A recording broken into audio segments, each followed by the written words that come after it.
Dear students, we've almost come to the end of the third chapter of Audit Sampling, Unit 3, Auditing and Assurance of BCom fourth semester. And one or two items are left. Let me complete these things. So now the item is what I have brought to you. The topic is audit sampling and sampling methods. I've talked a lot about sampling last few days in different videos, but still there may be a question, what is audit sampling and what are the various methods of audit sampling? So I'm sharing with you and you will understand because I have already explained it.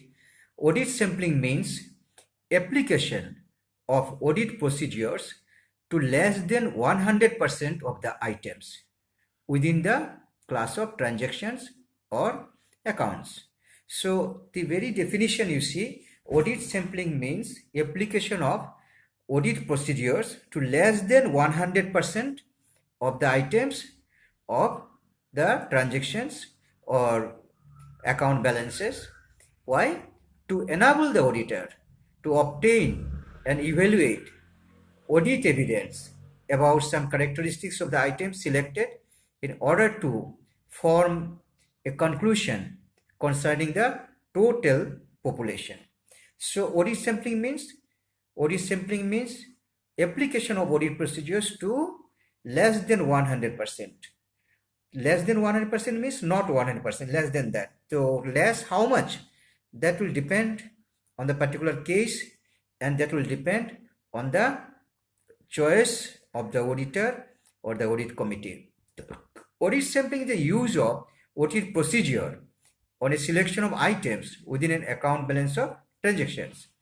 The sampling method should yield an equal probability.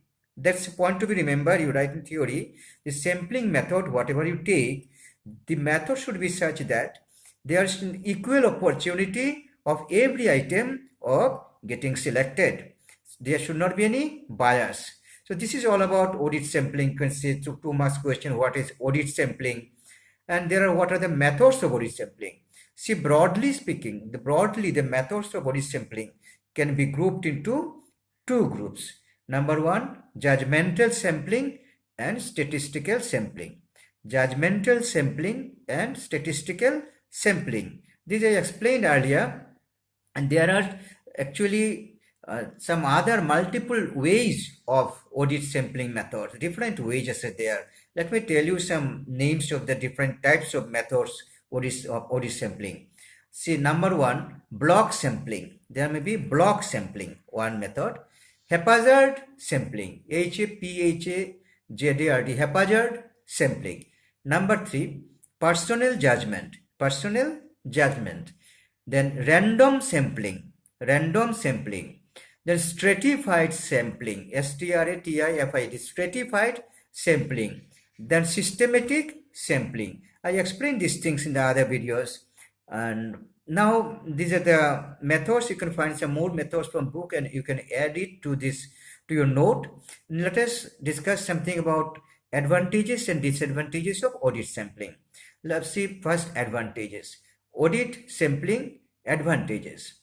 Number 1, audit sampling helps to make conclusions about a population without testing all the transactions or the business as a whole.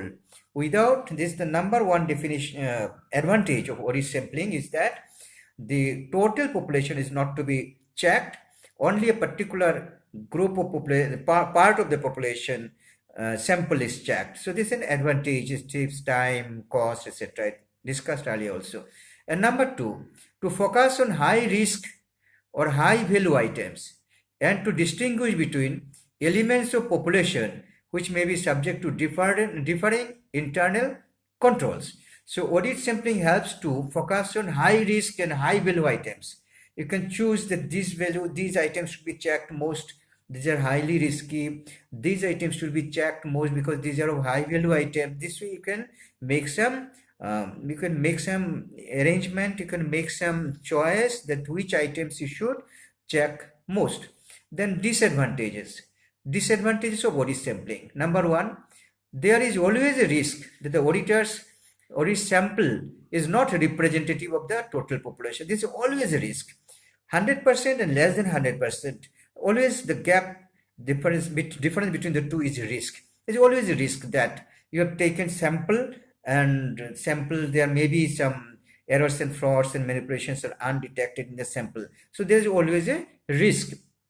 Then auditors determine and accept the risk and carry out other procedures to compensate it, but always remain the risk. It has been found that auditors know that there is risk in audit sampling. In spite of that, auditors do audit sampling test checking, they do it, but they make up other way. Somehow they manage that to make the report. But the thing is that it must be remembered, risk can never be eliminated with audit sampling or sample checking. Risk is always there. This is a disadvantage. And one more disadvantage, sampling relies on the use of judgment in relation to exception, materiality, and in drawing conclusions. Ultimately, judgment acts, auditor's judgment, that is the main thing that plays the role in making the report.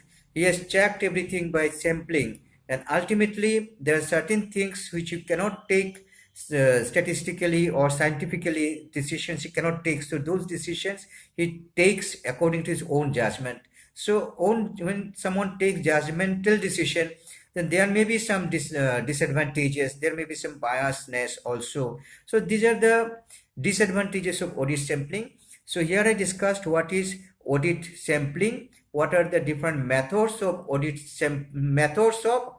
sampling, and I discussed about advantages of audit sampling. I discussed about disadvantages of audit sampling. Please study this, is included in your syllabus. So I've taken this